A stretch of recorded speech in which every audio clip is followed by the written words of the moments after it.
Guys welcome back to Nixers creation. మనకి ఇప్పుడు rainy season అనమాట. రెయినీ సీజన్లో ఏమవుతుంది అంటే టమాటాలు చాలా కాస్ట్ ఉంటాయి అనమాట. ఇప్పుడు కూడా ప్రెసెంట్ కొన్ని ఏరియాస్లో 30 రూపీస్, కొన్ని ఏరియాలో 50 రూపీస్ ఉంటుంది.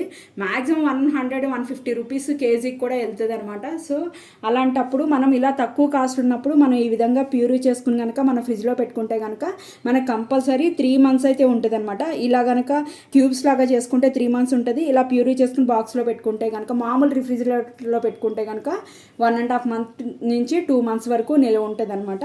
ఇది మనకి అందరికీ యూజ్ అవుతుంది అనమాట. సో మీ అందరి కోసం అని చెప్పి నేను వీడియో చేస్తున్నాను. నేను ఎప్పుడు కూడా ఇలా చేసి పెట్టుకుంటాను అనమాట. ఇది నిల్వ ఉండడానికి ఎలాంటి ప్రిజర్వేటివ్స్ కలపట్లేదు. మనము ఓన్లీ ఉప్పు అండ్ టర్మరిక్ పౌడర్ అంటే పసుపు వేసి తయారు చేసుకుంటున్నాం అనమాట. కావాలంటే కొంచెం ఇందులో కూడా ఆయిల్ కూడా వేసుకోవచ్చు. ఆయిల్ వేసి పెట్టుకున్నా కూడా నిల్వ ఉంటుంది అనమాట. సో ఇది ఎలా తయారు చేసుకోవాలన్నది ఇప్పుడు మనం ప్రాసెస్లోకి వెళ్ళిపోదాం. దీనికోసం నేను ఫస్ట్ 3 kgs టమాటాస్ అయితే తీసుకున్నాను అనమాట. తీసేసుకుని శుభ్రంగా కడిగేసుకున్నాను. కానీ పళ్ళన్నీ కూడా ఇలా దోరగా ఉండాలన్నమాట. ఇన్కేస్ పచ్చిగా ఉంటే కనుక 1 day కడిగేసి బయట ఉంచేసేయండి. చక్కగా ఈ విధంగా పండులాగా అవుతాయి అనమాట. ఇప్పుడు వీటిలన్నింటినీ కూడా మనం కట్ చేసుకోవాలి.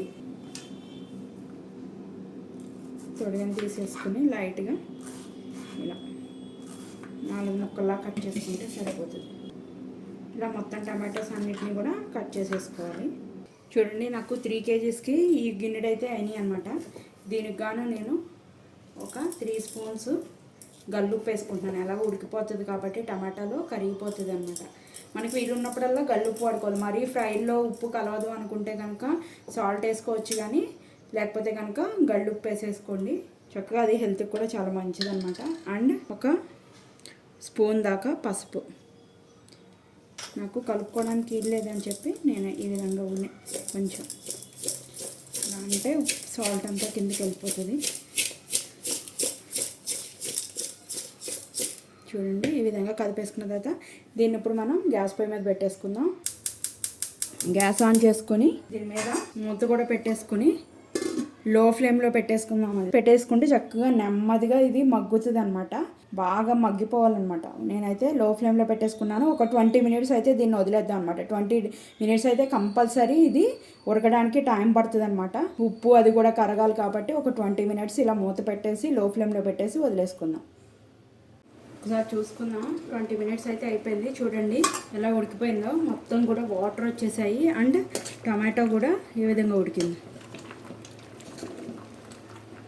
చూడండి, ఈ విధంగా ఉడికిపోవాలన్నమాట మెత్తగా. ఒకసారి కలిపేసుకుని గ్యాస్ ఆఫ్ చేసేసుకున్నాము. ఇలా మనకి కుక్ అయినట్టు తెలిసిపోద్ది అనమాట. ఇలా కుక్ అయింది అని అనుకున్నప్పుడు మనం గ్యాస్ ఆఫ్ చేసేసుకుందాము. ఇది బాగా చల్లారనమాట. మిక్సీ చేసుకోవాలి కాబట్టి ఇది మొత్తం కూడా చల్లారిపోవాలి. మూత తీసుకుని ఉంచితే ఒక 1/2 hour అలా పడుతుంది చల్లారడానికి. చల్లారిపోయింది అనమాట. జ్యూస్ పడుకోకుండా ఓన్లీ ముక్కలు వేసుకుందాము.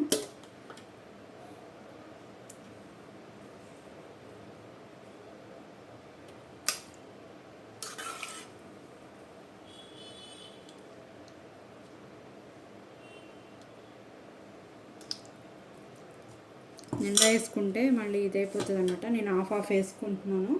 దీన్ని మెత్తగా పేస్ట్ చేసేసుకున్నాను. ఒకటి పేస్ట్ చేసాను అనమాట. ఇప్పుడు బౌల్లోకి తీసేసుకుంటున్నాను. ఇలా మొత్తం అంతా కూడా పేస్ట్ చేసేసుకోవాలి. చూడండి, ఈ విధంగా పేస్ట్ చేసుకోవాలి. పక్కన పెట్టేసుకోండి. చూడండి, ఇప్పుడు ఇలాంటిది ఏదైనా మన దగ్గర ఐస్ క్యూబ్ వేసుకునేది సిలికాన్ టైప్ ఉంటాయి కదా, అందులో వేసి పెట్టండి. ఇట్లా వేసుకున్న తర్వాత ఇలా అనుకుంటే మిగతా వాటికి కూడా వెళ్తాయి అనమాట. ఎక్కడన్నా టీగా ఉన్నా హాఫ్ ఫిల్ అయినా కూడా ఫిల్ అయిపోతాయి అనమాట. ఈ విధంగా మనం ఏదన్నా ఒక నైఫ్ కానీ ఇలాంటి వాటితో పట్టుకొని ఇలా సర్దేసుకున్నాం అనుకోండి. ఇంకెక్కడన్నా కొంచెం ఖాళీ ఉంది అంటే వేసుకోవచ్చు. దీన్ని డీప్లో పెట్టేసుకున్నాం అనుకోండి, ఇవి 3-4 months వరకు ఉంటాయి అనమాట. చూడండి, ఇలా సెట్ చేసుకున్న నా దగ్గర ఇది ఒకటే ఉందన్నమాట. సో ఒక దాంట్లో వేసుకుని దీన్ని డీప్లో పెట్టేసుకుంటాను అనమాట. ఎప్పటికప్పుడు మనం ఇలా కింద ప్రెస్ చేస్తే చక్కగా ఇది పైకి లేసి వచ్చేస్తుంది అనమాట. అప్పుడు తీసుకుని మనం కర్రీస్లో ఎన్ని కావాలంటే అన్ని వేసుకోవచ్చు. మిగతాది 1.5 month వరకు కాబట్టి నేను ఏదైనా ఒక గాజు బాక్స్లో వేసుకుని ఫ్రిడ్జ్లో స్టోర్ చేసేసుకుంటాను. అది కూడా చూపిస్తాను అనమాట. గాజు అయినా స్టీల్ అయినా వేసుకోవచ్చు, పాడవదనమాట. ఇదిగోండి, ఇంకోటి గాజు బౌల్లోకి వేసుకుంటున్నాను. మనం ఇది నార్మల్గా పెట్టుకున్నా కూడా ఒక 1.5 month వరకు ఉంటుంది అనమాట, పాడవదు. డీప్లో పెట్టక్కర్లేదు, మామూలు రిఫ్రిజిరేటర్లో పెట్టేసుకుని ఎప్పటికప్పుడే మనకి ఎన్ని కావాలంటే అన్ని స్పూన్స్ వేసేసుకోవచ్చు. మనకి వర్క్ ఈజీగా అవుతుంది. కుకింగ్ చేసేటప్పుడు కొంచెం హడావిడిగా చేస్తాం కదా, అలాంటప్పుడు ఇది తీసేసుకుని ఒక 2 స్పూన్స్ వేసేసుకుంటే సరిపోతుంది అనమాట. ఇంకొంచెం ఉంది, ఇది కూడా ఇంకొక బౌల్లో తీసేస్తాను. ఈ బాక్స్లో తీస్తున్నాను, మా మదర్ వాళ్ళకి ఇవ్వాలన్నమాట. సో అందుకోసమని ఈ డబ్బాలో తీసి ఇచ్చేస్తున్నాను. గాజుది ఇక్కడి నుంచి అక్కడికి తీసుకెళ్ళడానికి అంత సేఫ్టీ కాదు కాబట్టి ఇందులో వేసేసుకుంటున్నాను. నేను తీసుకున్న 3 kgs టమాటోస్కి నాకు ఇంత ప్యూరీ అయితే అయిందనమాట. చూడండి, నేను తీసుకున్న దానికి ఇంత అయితే అయిపోయిందనమాట. ఇది నేను ఇప్పుడు ఫ్రిడ్జ్లో పెట్టేసుకుంటాను, ఇదేమో డీప్లో పెట్టుకుంటాను అండ్ ఇవేమో మామూలు రిఫ్రిజిరేటర్లో పెట్టుకుంటాను అనమాట. సో ఈ డిష్ మీరు కూడా తయారు చేసుకుని మీకు యూజ్ అవుతుందా లేదా అన్నది నాకు కామెంట్ చేయండి అనమాట. మీరు కనుక ఫస్ట్ టైం నా ఛానల్ చూస్తున్నట్టు సబ్స్క్రైబ్ చేసుకోండి. ఇలాంటి డిషెస్ కోసం బెల్ బటన్ ప్రెస్ చేయడం అయితే మర్చిపోకండి. ఈ వీడియోని మీ ఫ్రెండ్స్ అండ్ ఫ్యామిలీ మెంబర్స్కి కూడా షేర్ చేయండి, అందరికీ యూజ్ అయ్యే వీడియో అనమాట. So thank you guys.